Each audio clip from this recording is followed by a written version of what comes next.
लाश कहाँ गई?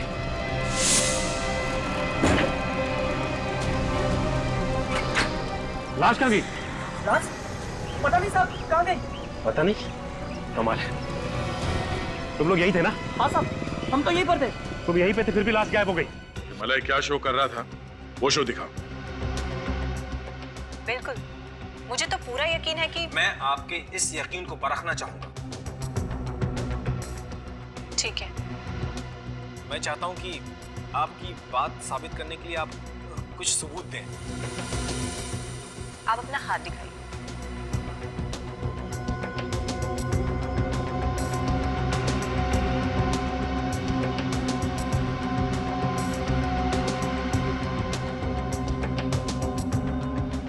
ये नहीं हो सकता।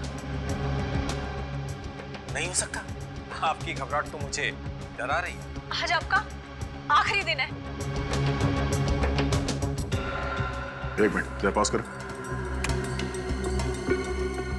रिवाइंड करो उसे, प्ले करो। ये बार बार अपनी घड़ी की तरफ क्यों देख रहा है? हाँ सर, और बार बार पसीना भी आ रहा है। लगता है मलाई कोई टेंशन में था।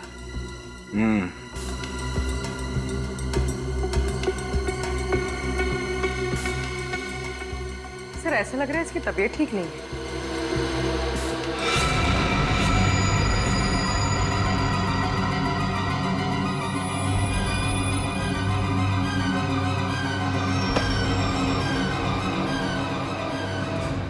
क्या बात है सर? ये मलय अपने प्रोग्राम में अजीब अजीब करतब कराने में बहुत मशहूर था। कहीं ये भी उसके दिमाग का फितूर तो नहीं? हा? ये भी प्लान था? नहीं सर, ऐसा कोई प्लान नहीं था। मतलब ये मौत एक आत्महत्या है? मलय का शरीर बर्फ की तरह जम गया था, कैसे? मुझे कुछ नहीं पता सर। मैं तो सिर्फ ये सोच रहा हूँ कि उसके बिना मैं शो कैसे करूंगा।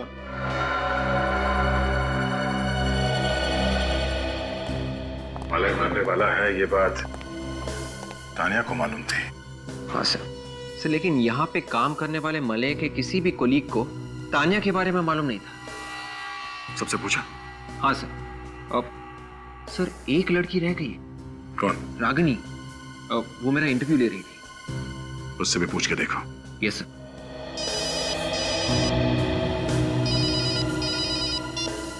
हाँ सचिन। क्या? मलय की बॉडी गायब हो गई? ठीक है, हम लोग अभी आते हैं। इतनी खुली जगह से कोई लाश कैसे चुरा के ले गया? कैसे? सर मैंने हर जगह देखा, लेकिन समझ में नहीं आ रहा कि लाश गई तो गई कहाँ।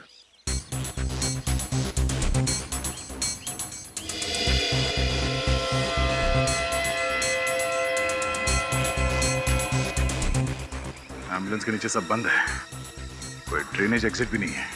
तुम्हें शक कैसे हुआ? सर जब मैं डेड बॉडी को अंदर रखवा के यहाँ से निकल रहा था तो सामने देखता हूँ कि गेट पे ताला लगा हुआ है और सिक्योरिटी गार्ड भी नहीं। वहाँ सिक्योरिटी गार्ड को ढूंढता हुआ मैं यहाँ से इस तरफ आया तो यहाँ नोटिस किया कि एम्बुलेंस का दरवाजा खुला हुआ है। ये दरवाजा, लाश कहाँ गई? ओह, मतलब तुम यहाँ से गेट की तरफ चल के गए, तुमने पीछे मुड़ के नहीं देखा और उसी दौरान किसी ने मलय की लाश को यहाँ से गायब कर दिया। सर, और इन्होंने भी नहीं देखा कुछ। एम्बुलेंस से किसी को एक लाश ले जाते हुए देखा? नहीं सर। शायद लाश को किसी बड़े से थैले में रखा हो। हाँ? नहीं सर, ऐसा तो किसी को नहीं देखा। अच्छा, सर ये कैसे हो सकता है? कोई लाश ले गया और किसी ने देखा तक नहीं। वही तो कुछ नहीं। सर मैंने सबसे पूछा, लेकिन सबका एक ही जवाब कि किसी ने कुछ नहीं देखा। ये लोग क्यों नहीं बता रहे हैं ये तो मालूम नहीं, मगर ये सब एक प्लान है। अगर ये गेट खुला होता तो एम्बुलेंस यहाँ गेट से बाहर चला गया होता, मगर नहीं, गेट बंद था और वहां पे कोई सिक्योरिटी गार्ड भी नहीं था। और मैं सिक्योरिटी गार्ड को देखने भी गया। एम्बुलेंस के दरवाजे के पास भी कोई नहीं था सर। बिल्कुल, ये सिक्योरिटी गार्ड भी मिला हुआ इस प्लान में।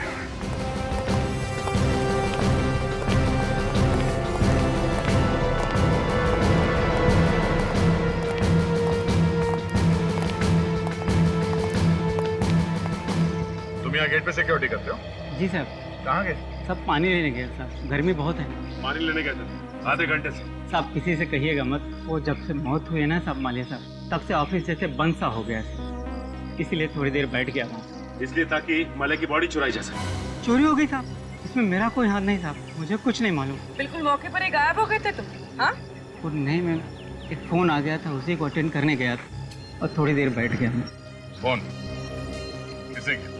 वो पता नहीं साहब, लेकिन जब मैं वहाँ पहुँचा तो फ़ोन कट गया। मुझे लगा घर पे फ़ोन होगा, इसलिए थोड़ा इंतज़ार करने लगा। एक मिनट। जिसने तुम्हें कहा कि तुम्हारा फोन आया है, उसने तुम्हें ये नहीं बताया कि किसने फोन किया था? नहीं साहब। अच्छा, तुमने पूछा क्यों नहीं उससे कि कौन बोल रहा है? सर क्योंकि इसके दोस्त और घर वाले हमेशा कॉल करते हैं, इसके लिए मैं कई बार पूछती नहीं हूँ। फोन करने वाला लड़का था या लड़की? सर लड़की थी। लड़की थी। उसने क्या बोला? जो बोला वही बताओ। हाँ, उन्होंने बोला कि महेश को बुला। महेश को बोला? महेश बोला या सिक्योरिटी गार्ड? सोच के बताओ।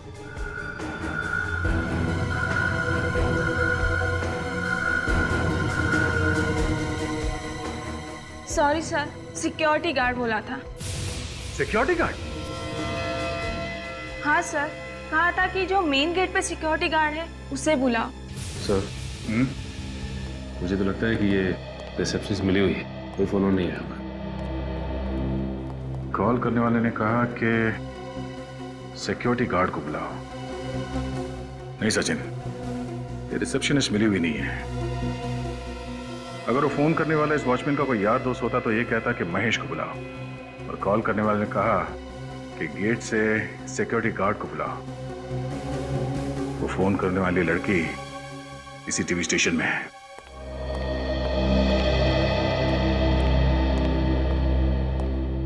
ये रागिनी का फोन क्यों नहीं लग रहा है?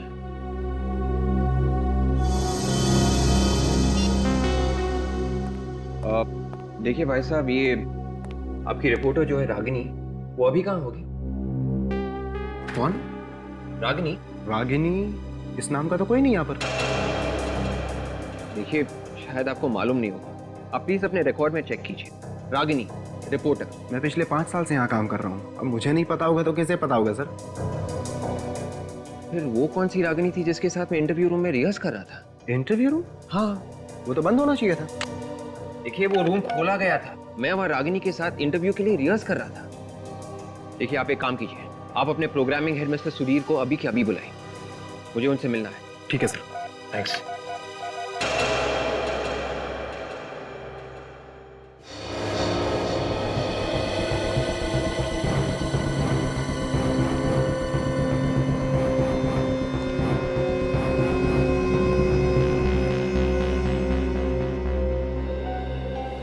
मिस्टर सुधीर, आपको मालूम है कि मेरा इंटरव्यू यहाँ पे होने वाला था?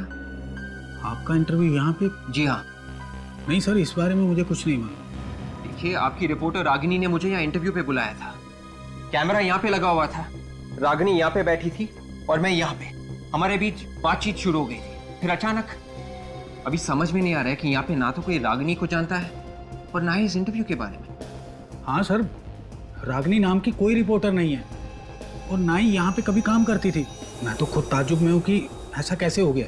ये सारी तैयारी अपने आप तो नहीं होगी, यहाँ पे कुछ तो होने वाला होगा ना? हाँ सर, मलाए यहाँ पे एक इंटरव्यू लेने वाला था। मलय तो दूसरे इंटरव्यू में था, तो फिर यहाँ कौन सा इंटरव्यू? उस इंटरव्यू के खत्म होने के बाद वो दूसरा इंटरव्यू यहाँ पे लेने वाला था। अच्छा, तो ये रूम खाली था, ये बात रागिनी को मालूम थी, तभी उसने ये सारा प्लान बनाया। मिस्टर सुधीर, आपके टीवी स्टेशन का ही कोई आदमी है जिसने ये बात रागिनी को बताई थी, कौन है वो? किसी पे कोई शक? नहीं सर। कोई तो है मिस्टर सुधीर, कोई तो है। कौन?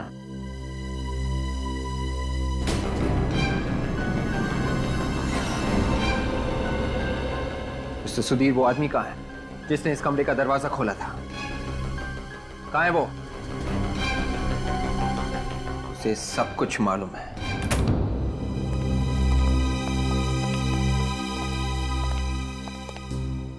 कहाँ है वो? पता नहीं सर। पता कैसे नहीं? सर वो यहीं बैठता है, शायद किसी काम से बाहर गया होगा। कमल नाम है उसका। कमल? मेंटेनेंस वाला आदमी मिला विवेक? नहीं सर, लेकिन उसका नाम कमल है सर। वो यहीं कहीं होना चाहिए। शायद वो भी फ्रॉड हो। सर कोई ताजुब की बात नहीं है, लेकिन वो यहीं का एम्प्लॉय लग रहा था। सर आप मुझे थोड़ा वक्त दीजिए, मैं उसे ढूंढ निकालता हूँ, please. Relax relax Vivek, tension मत लो। सचिन तुम जाके देखो, ढूंढो उसे। आइए भाई सर। जी विवेक, तुम रागिनी को कैसे जानते हो? सर एक्चुअली रागिनी ने मुझे फोन किया एक इंटरव्यू के लिए। पिछले 2 हफ्ते से वो रिक्वेस्ट कर रही थी, तो मैंने सोचा। तो सब एक प्लानिंग है। मतलब सर? मतलब उसने पहले मलाई का खून किया और फिर उसकी बॉडी को चुरा लिया। सर भगदड़ के बाद तो वो गायब थी, लेकिन एक बात समझ में नहीं आ रही सर। अगर वो एक गुनहगार है तो उसने मुझे इंटरव्यू के लिए क्यों बुलाया? क्यों सर? सर ये रहा कमल। यही है वो सर। कहाँ है वो? कौन थी वो? जल्दी बता, नहीं तो। कौन सी लड़की? मैं किसी लड़की को नहीं जानता। विवेक, सर आज सुबह इनके साथ एक लड़की आई थी यहाँ पे। हाँ कौन थी वो? सर मैं नहीं जानता। तो तुमने इंटरव्यू रूम क्यों खोला उसके लिए? सर वो तो मलय सर ने कहा था कि वो मैडम को इंटरव्यू में बिठाओ करके। मलाई ने? मलाई की मौत का फायदा उठा के अपना इल्जाम उसके सर पे तो नहीं डाल रहे हो तुम? नहीं नहीं सर। सबूत है तुम्हारे पास? सर सबूत? हाँ है सर, 1 मिनट।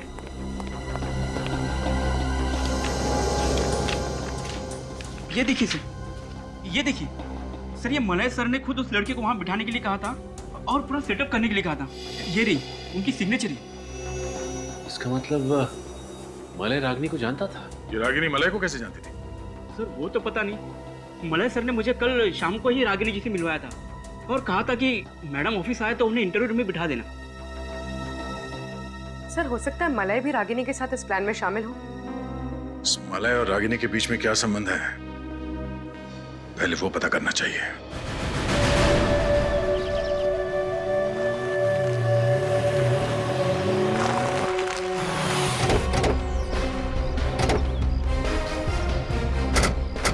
सर मलाई तो अकेला रहता था, फिर हमें यहाँ क्या मिलेगा? शायद रागिनी के बारे में कुछ पता चल जाए, शायद उसका एड्रेस मिल जाए।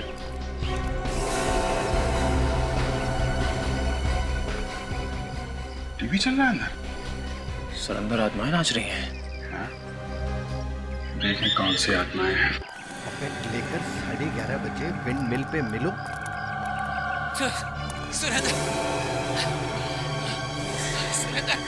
जोर से टीवी चल रहा है, फिर भी आदमी सोया पड़ा।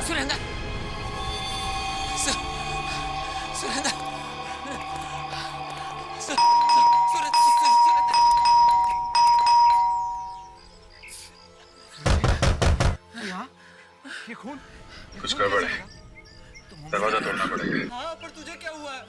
तोड़ोगे? बस वक्त नहीं है, नीचे आ जा। Good job.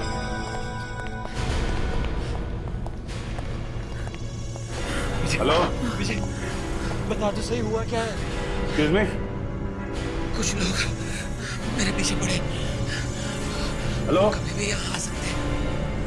ले ले। ये क्या है विजय? तुम्हारा कुछ बात है क्या है? इसे भी प्रतिबंध तक पहुंचा देना। टीवी बंद करो।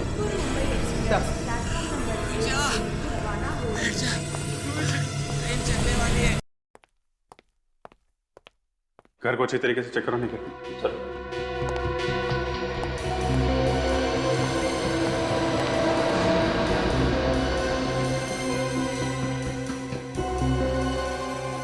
बैठे बैठे ऐसा लग रहा है टीवी देखते देखते ही मर गया। सर हो सकता है इसे हार्ट अटैक आया। हो सकता है। आने के घर के अंदर कोई भी नहीं है। घर में कोई भी नहीं? नहीं सर। ये आदमी यहाँ पे अकेला है? कौन ये आदमी?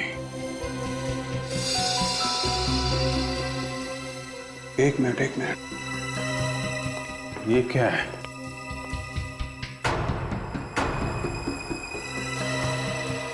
ये क्या है?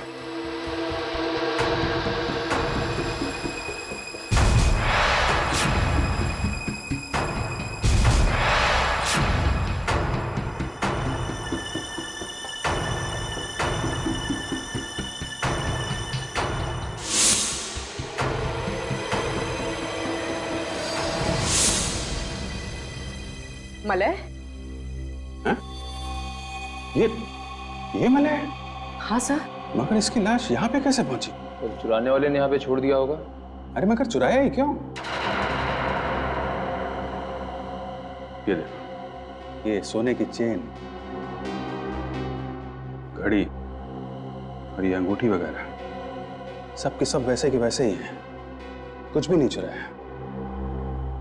ऊपर से इसे नकली विग, दाढ़ी और मूंछ लगा दी। हाँ सर।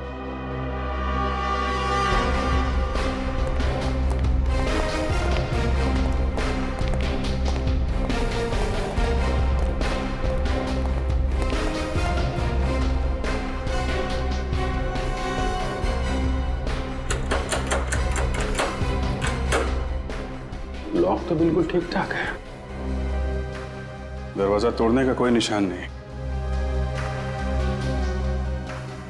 कहीं ऐसा तो नहीं जिसने मलय की लाश यहां रखी उसके पास इस घर की चाबी हो? चाबी से दरवाजा खोला, लाश को यहां पे रखा और चुपचाप निकल गया। लेकिन एक बात समझ में नहीं आ रही है, खूनी यहां पे मलय की लाश रखने के लिए आया था क्या? क्यों? और है कौन वो आदमी? रागिनी तो यहाँ नहीं है। रानी तो फिर कहाँ है? वो अपने घर गई हैं। मगर रागिनी तो यहीं पे रहती है ना? सर वो नासिक की रहने वाली हैं। यहाँ मैंने अपना घर उन्हें किराए पर दिया था। ओह, और कब गई वो यहाँ से? आज सुबह कुछ 12 बजे के आसपास। 12 बजे के आसपास? मलय का खून हुआ सुबह 10 बजे और ठीक 2 घंटे बाद 12 बजे वो यहाँ से भाग गई। क्या वो खून में शामिल थी? ये कहाँ फंसा दिया मुझे? अच्छा, रागिनी के घर वालों का नंबर तो होगा ना आपके पास? हाँ सर है, मैं अभी देता हूँ सर। घर पे फोन करके पता करो कि रागिनी वहां पहुंची है कि नहीं। Yes sir. Thank you. Ragini काम क्या करती है? सर वो एसी रिसर्च लैब में रिसर्चर है। एसी रिसर्च लैब, फ्रिज के ठंडा रखने की क्षमता को और बेहतर बनाने वाली कंपनी। सर, रागिनी ने फिर से झूठ बोला, वो अपने घर गई नहीं। यही उम्मीद भी थी।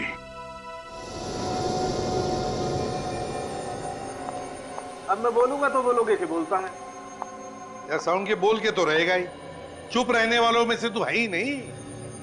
देख, ज्यादा देर पेट में बात को छुपा के मत रख, पेट में दर्द होगा, जल्दी बता दे। पेट में मेरे दर्द नहीं होगा, तुम्हारे पेट में दर्द होगा अगर बता दिया तो। पेट दर्द की दवा है हमारे पास, तू जल्दी से बता दे। इस आदमी की मौत 2 घंटे पहले। देखा, मुझे पता था। आज सुबह जैसे मैं घर से बाहर निकला ना, तो मेरे सिर के ऊपर से एक कौवा हंसते हुए गुजरा। तभी मुझे लगा कि आज का दिन मेरा बड़ा खतरनाक निकलने वाला है। अरे यार साड़ू के 2 घंटे पहले मरा ये। हाँ। इस आदमी की मौत टेलीविजन स्टेशन पर हुई, सब लोगों के सामने, सबके सामने, सुबह 10 बजे, मतलब अभी से 8 घंटे पहले। देखो बॉस, एक बार अगर फॉरेंसिक साइंस ने बता दिया कि ये आदमी 2 घंटे पहले मरा है, तो इसका मतलब ये आदमी 2 घंटे पहले ही मरा। यार साउंड की ये कैसे हो सकता है? इस आदमी की लाश को चेक किया गया था टेलीविजन स्टेशन पर, और वो भी दया ने। तब इसका शरीर ठंडा पड़ा था बर्फ की तरह। अच्छा एक बात बता, इसके शरीर में से तुझे कुछ मिला? नहीं मिला तो कुछ नहीं। यार साळुंखे, इसके अलावा टेलीविजन स्टेशन पर और किसी को कुछ भी नहीं हुआ। यहाँ तक कि इसके सामने जो ज्योतिषी बैठी थी, तानिया, उससे भी कुछ नहीं हुआ। नहीं यार साळुंखे, इसके शरीर में कुछ तो था। मैं तो कहता हूँ कुछ तो है जो तुम्हें मिलना चाहिए था, और जिसकी वजह से इसका शरीर ठंडा पड़ा था, बिल्कुल बर्फ की तरह। तू मुझे बता साळुंखे, हमारे इन्वेस्टिगेशन के हिसाब से इस आदमी की मौत सुबह 10 बजे हुई, मतलब अभी से 8 घंटे पहले, और तू कह रहा है कि इसकी मौत हुई 2 घंटे पहले। तो क्या ये आदमी 8 घंटे पहले मरा और फिर जिंदा हुआ और फिर 2 घंटे पहले मरा?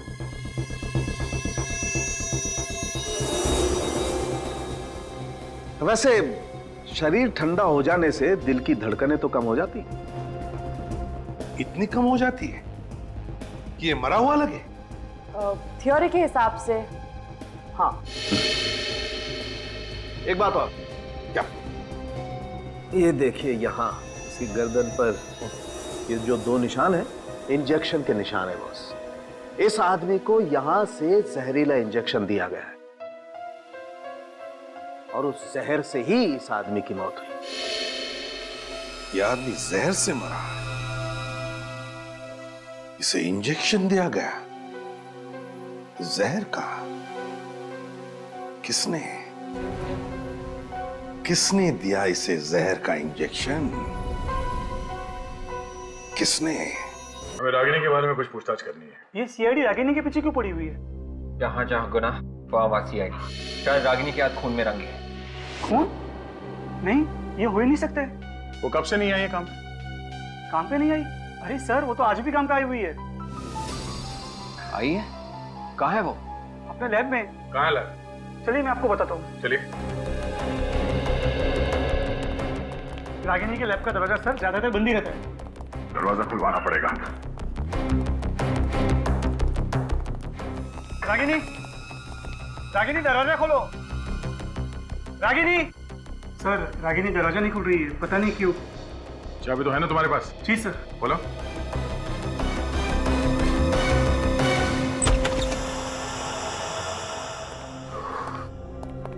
कमरे का ठंडा क्यों है? सर, वो रागिनी ने एक ऐसा केमिकल बनाया है जिससे फ्रिज को ठंडा करने की कैपेसिटी बढ़ जाए। ठीक है, तुम बाहर निकलो। रागिनी,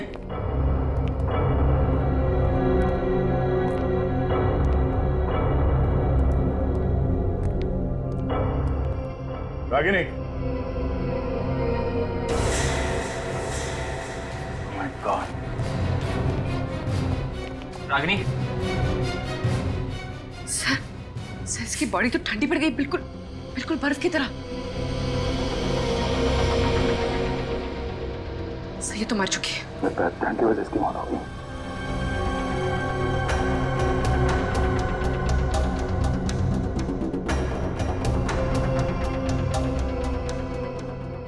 सब चीज अपनी जगह पे है। लैब के अंदर कोई और है भी नहीं, कोई हाथापाई के निशान नहीं।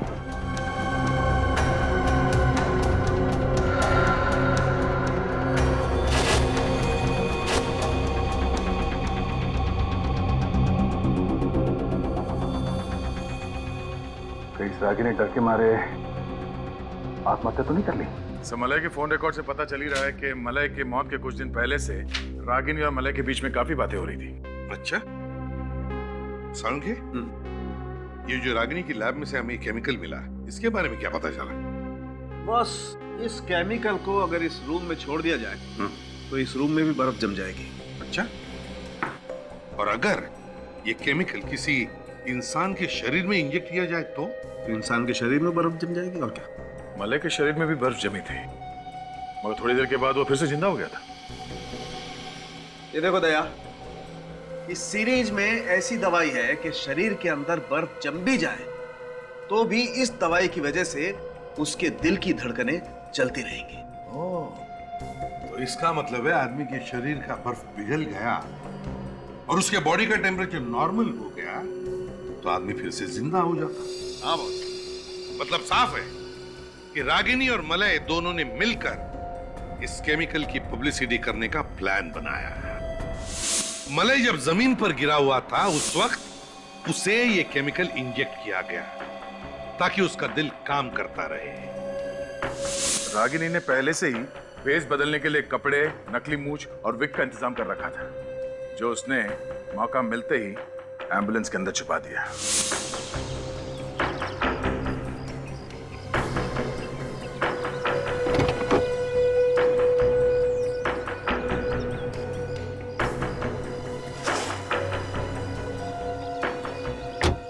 मलय को एम्बुलेंस में डालने के वक्त तक होश आ गया था और जैसे एम्बुलेंस का दरवाजा बंद हुआ वो उठा और उसने भेस बदल लिया।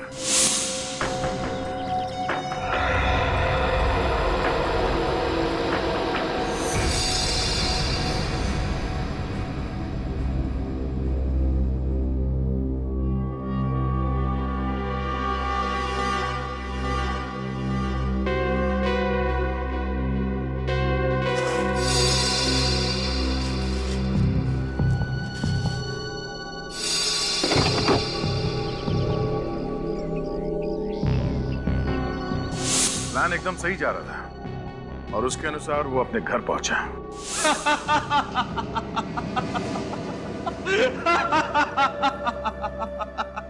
सब कुछ कितनी आसानी से हो गया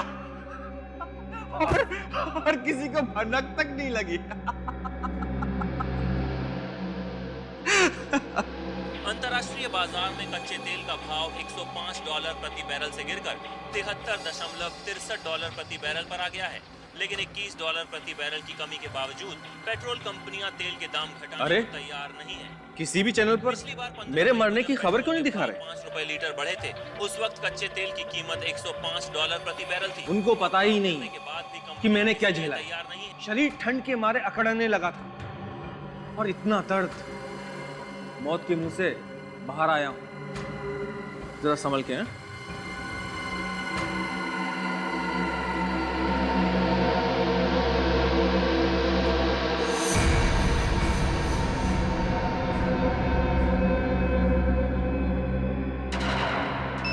और वहां पे रागिनी पहले से ही उसका इंतजार कर रही थी और उसने मलय को वो जहर वाला इंजेक्शन दे दिया। हाँ, लेकिन मलय का खून रागिनी ने नहीं किया है। उसने खुद फोन करके विवेक को टेलीविजन स्टेशन पे बुलाया था, क्योंकि ये सब एक पब्लिसिटी स्टंट था।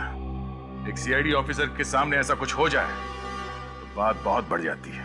सर, अगर रागिनी खूनी नहीं है तो फिर खूनी कौन है? विवेक, एक बात बता सर, मलय के गिरने के वक्त रागिनी कहाँ थी? सर, रागिनी वहां सेट पे नहीं थी, वो कॉरिडोर में ही रुक गई, क्योंकि एम्बुलेंस में उसे वो कपड़े रखने थे।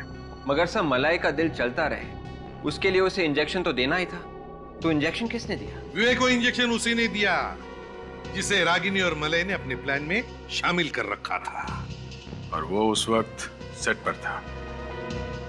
हाँ दया, समझ गए ना खूनी कौन है?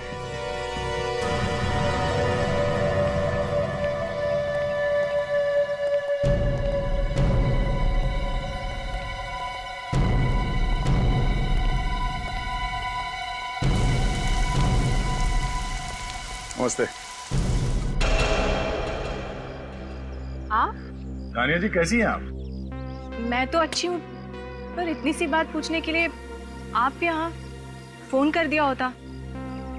फोन पे भविष्य कैसे पूछ सकते हैं? नहीं, ऐसी कोई बात नहीं है, फिर भी। नहीं, हमने सोचा कि जिस मुसीबत में हम लोग फंसे हुए हैं तो उसमें से आप ही हमें बाहर निकाल सकती हैं। मैं? हाँ हाँ, आपको सबका भविष्य मालूम है, तो प्लीज आपको ये भी मालूम होगा कि रागिनी और मलय का खूनी कौन है। मुझे कैसे पता होगा? देखिए तानिया जी, अब हम लोग तो हार गए, आपको ही कुछ करना पड़ेगा। मैं कुछ नहीं कर सकती। मतलब आपकी ज्योतिष विद्या फेल? क्यों फेल? क्योंकि ऐसा लग रहा है जैसे आपको ज्योतिष का कोई ज्ञान ही नहीं है। आपको केमिकल्स वगैरह के बारे में मालूम है बस। क्या तानिया जी, आपने दिल तोड़ दिया हम लोगों का। मतलब ये तानिया जी कि आप ज्योतिष वगैरह छोड़ के केमिकल्स के पीछे क्यों पड़ गई? वो ये रागिनी के कंपनी में काम करने वाले लोगों के लिस्ट में एक नाम मिला है। पूरी जरा ने देखा ना, देखे ये पहचानती है या नहीं? इस लड़की को पहचानती हो?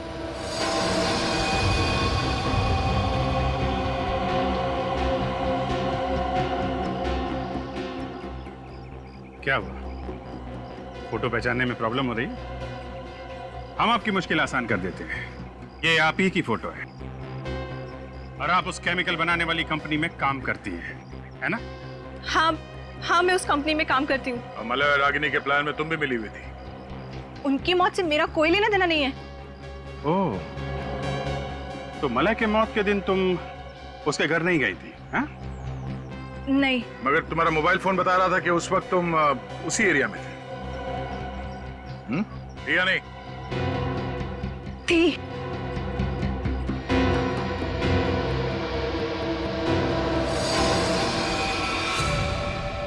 खूनी जब भागने की कोशिश करता है ना, तो उसका एक ही इलाज है।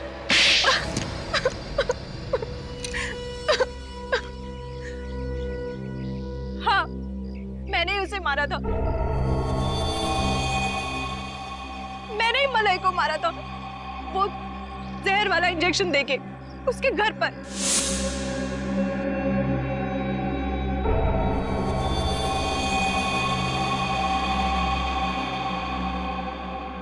और उस बेचारे को शक भी नहीं हुआ, क्योंकि तुम तो उसके प्लान में पहले से ही शामिल थी, है ना? हाँ, मैंने ही उसे कहा था कि वो इंजेक्शन से ज्यादा बेटर फील करेगा। रागिनी को कैसे मारा? उस दिन लैब में मैं उसी के साथ थी और मैंने केमिकल का कंटेनर खोल दिया और कमरे से बाहर चली गई। उस केमिकल ने फौरन उस लैब को ठंडा कर दिया। मगर उसका खून क्यों किया? उस केमिकल की वजह से। केमिकल की वजह से? उसने और मैंने मिलके वो केमिकल बनाया था, लेकिन अपने बॉयफ्रेंड मलय के साथ मिलके वो सारा क्रेडिट ले गई, मेरा नाम तक भी नहीं लिया। और बदला लेने के लिए तुमने उन दोनों का खून कर दिया। लेकिन क्या फायदा हुआ? अब सारी जिंदगी तुम्हें जेल में काटनी पड़ेगी अगर फांसी नहीं हुई। नमस्कार, मैं मलय। एक मजेदार एपिसोड में आप सभी का स्वागत करता हूं। आज एक रहस्य से पर्दा उठेगा, सच्चाई पता चलेगी। भविष्य जानने की इच्छा मेरे अंदर भी है और आपके अंदर भी। ज्योतिष एक शास्त्र है जिसके जरिए हम अपना भविष्य जान सकते हैं। कुछ लोग यकीन करते हैं और कुछ नहीं, मगर सच क्या है यह बताने के लिए हमारे बीच आ रही हैं मशहूर ज्योतिष miss Tania. Please welcome.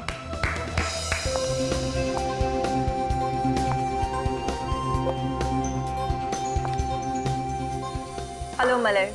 Hello, please आइए। श्योर।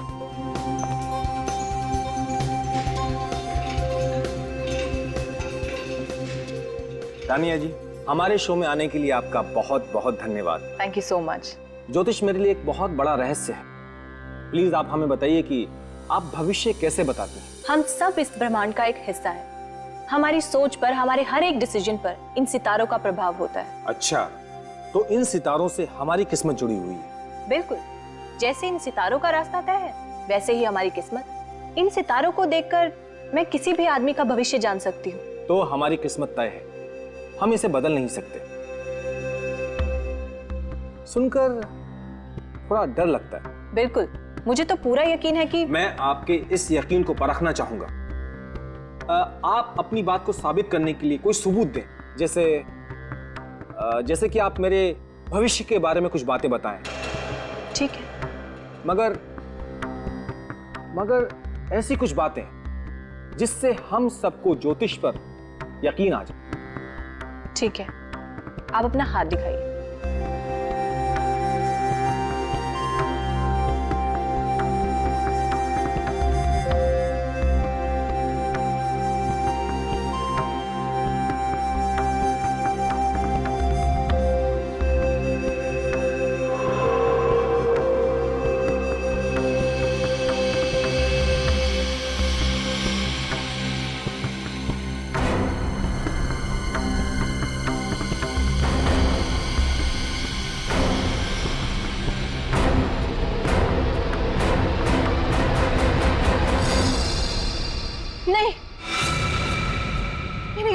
तुम इंटरव्यू के लिए मान गए और हमारे साथ यहाँ स्टूडियो में मौजूद हो, विश्वास ही नहीं हो रहा है।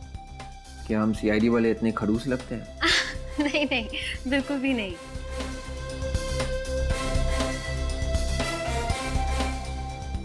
क्या हुआ विवेक, परेशान लग रहे हो? कैमरा और लाइट्स को देखकर नर्वस तो नहीं हो रहे? जी हाँ, ये कैमरा और लाइट्स थोड़ा नर्वस कर रहे हैं मुझे। ओके, ठीक है विवेक, नो प्रॉब्लम। हम इंटरव्यू से पहले एक रिहर्सल कर लेते हैं ताकि तुम्हें कैमरा और लाइट्स की आदत हो जाए। जी शुक्रिया। अब विवेक, ये बताओ कि तुम सीआईडी में कब आए? यही कोई हो गए होंगे 5-6 साल। अच्छा, तो कैसी होती है सीआईडी ऑफिसर्स की जिंदगी? थोड़ी मुश्किल है पर बहुत ही दिलचस्प। विवेक, एसीपी अभिजीत और दया सर जैसे सीनियर ऑफिसर्स के साथ काम करने के बारे में कुछ बताइए ना हमें। देखिए, उनके साथ काम करना बहुत बड़ी बात है। एक परिवार के जैसे रखते हैं सबको। उन्होंने मुझे बहुत कुछ सिखाया, बहुत कुछ, और मदद के लिए हमेशा तैयार रहते हैं। Very nice. मगर आपके असली परिवार का क्या? आपके माता पिता को डर नहीं लगता? लगता है। मेरी माँ को हमेशा मेरी चिंता लगी रहती है, लेकिन उन्हें गर्व है कि मैं समाज के काम आ रहा हूँ। विवेक, एक और बहुत इम्पोर्टेंट सवाल है, और उस सवाल को पूछे बगैर मैं आपको इस स्टूडियो में से जाने नहीं दे सकती। देखिए प्लीज, शादी के बारे में मत पूछना, ऑलराइट? नहीं नहीं, शादी के बारे में तो हम जरूर पूछेंगे, लेकिन बाद में। अभी आप मुझे प्लीज फ्रेडी सर के बारे में कुछ बताइए ना। Freddy sir? हाँ। क्या हुआ विवेक, फ्रेडी सर का नाम लेते ही आपने हंसना शुरू कर दिया? वो बस फ्रेडी सर। विवेक, फ्रेडी सर का नाम सुनते ही आपका ये हाल है, तो आपके साथ काम करते हुए क्या हाल होता होगा? जी हाँ, बिल्कुल पूछिए मत। सॉरी।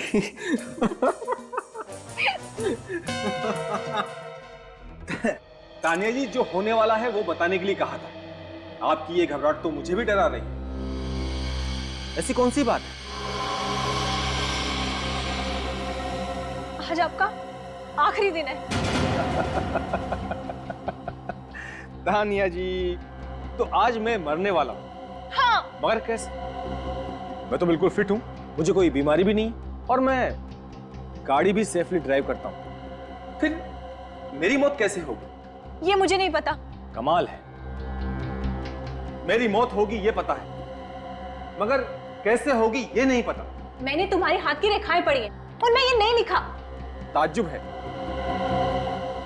रेखाओं में अधूरी बात क्यों लिखी हुई है?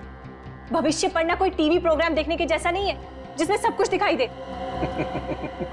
मैं नहीं मरूंगा तानिया जी। कल आप और ये सभी लोग कल मेरे साथ मेरे घर पर नाश्ता करेंगे।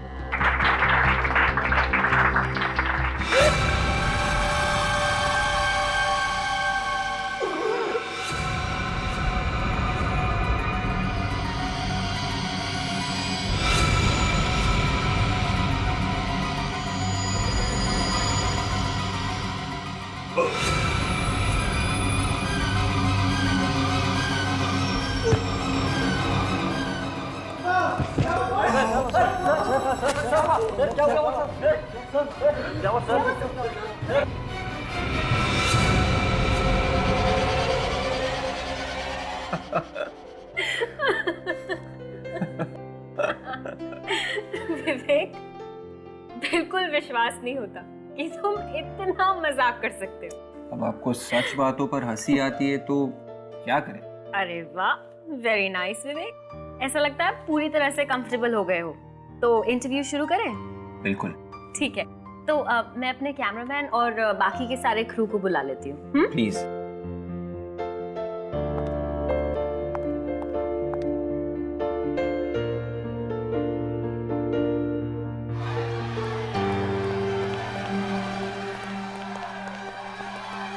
रागिनी, क्या हुआ? पता नहीं विवेक, पर कुछ तो गड़बड़ जरूर है। गड़बड़? भाई साहब, क्या हुआ? शायद उस तरफ कुछ हुआ है।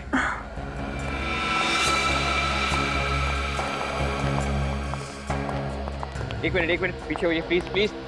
मैम प्लीज, एक मिनट। क्या हुआ इसे? क्या हुआ इसे? भाई साहब, भाई साहब।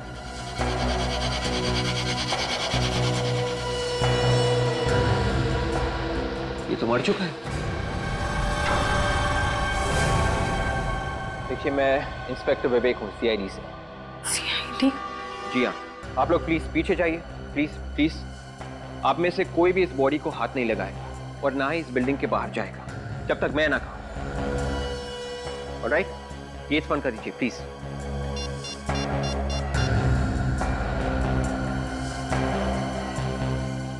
हेलो सर, मैं फ्यूचर न्यूज़ चैनल से बात कर रहा हूँ। आप लोग जल्दी आइए सर, यहाँ पे एक खून हुआ है सर।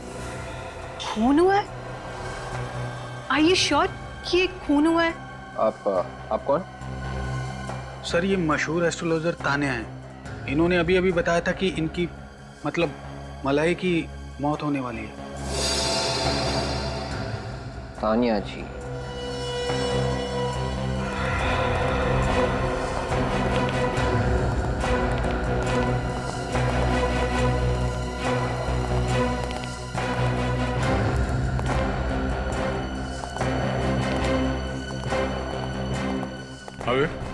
सर मलाई।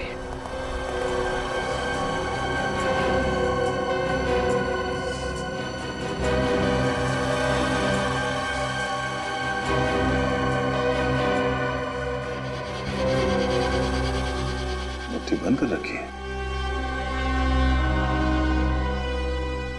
मुट्ठी से बंद क्यों है?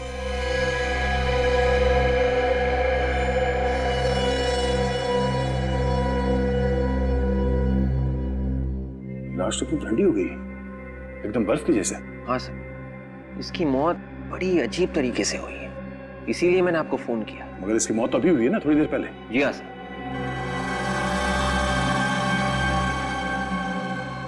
ऐसा लगता है ये लाश किसी फ्रीजर में रखी गई थी। सर लाश भी यहीं पे पड़ी हुई थी और इसकी मौत भी सबके सामने ही हुई। बॉडी अकड़ भी गई है। राइगर मोटिस को होने में कम से कम 4-5 घंटे लगते हैं। इतनी जल्दी ये बॉडी कैसे अकड़ गई?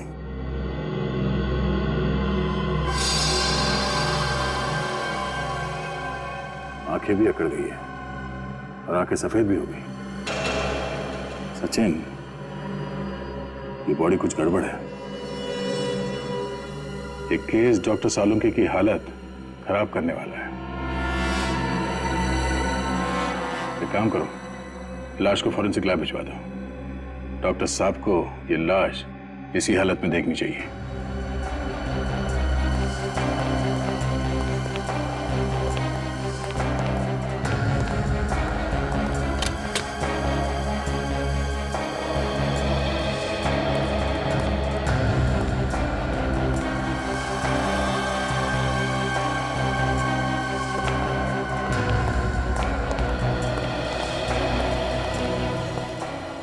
सर एक और बात है। क्या?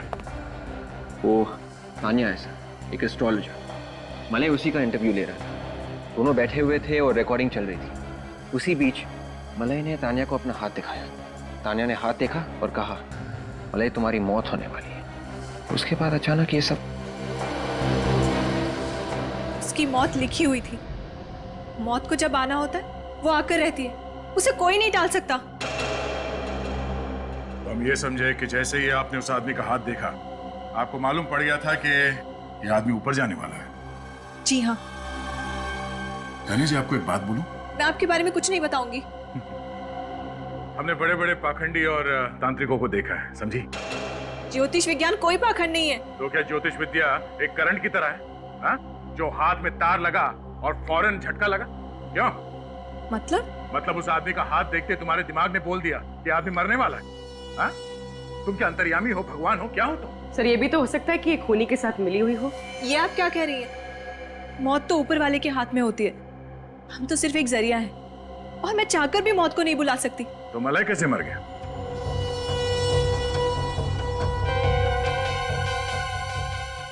अच्छा, आप खुद का हाथ देख सकती हैं? क्या आपका ऊपर वाला आपको बता सकता है कि अभी थोड़ी देर में आपके साथ क्या होने वाला है? नहीं। मैं आपका हाथ बिना देखे बता सकता हूं कि आपके साथ क्या होने वाला है। क्या होने वाला है? ये लेडी ऑफिसर सबके सामने तुम्हें गर्दन से पकड़ेगी और यहाँ से घसीटते हुए सीआईडी वैन तक ले जाएगी और फिर वहां से सीआईडी ब्यूरो में घंटों तक पूछताछ करेगी, जब तक तुम ये नहीं बता देती कि मौत की भविष्यवाणी हुई कैसे। आप मुझे अरेस्ट करेंगे? अरेस्ट भी करेंगे और लेके भी जाएंगे। इसमें मेरा क्या कसूर है? उसने मुझे बोला था कि वो जब सबके सामने हाथ दिखाए तो मैं बोल दूं कि उसकी मौत होने वाली है।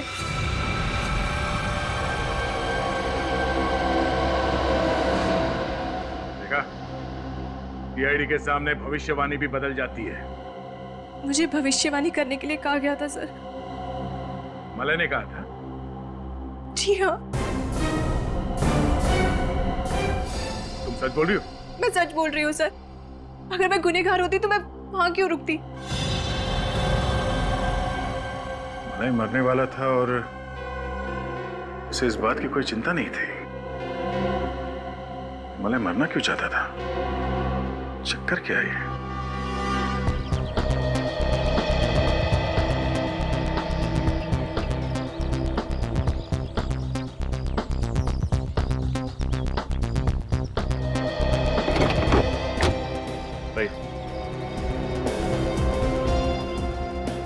संभाल के संभाल के संभाल के। और आगे जाओ। दौड़ दौड़ दौड़ संभालो।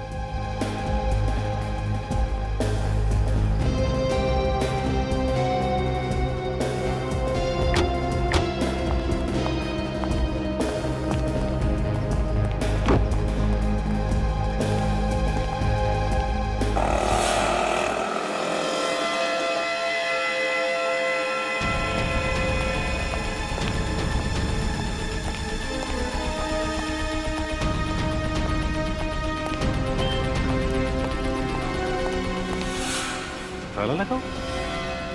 सिक्योरिटी वाला कहाँ गया? सिक्योरिटी,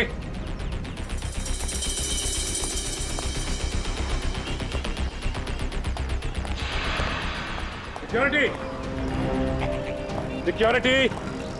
भाई साहब ये सिक्योरिटी वाला कहाँ गया? पता नहीं सर। पता नहीं।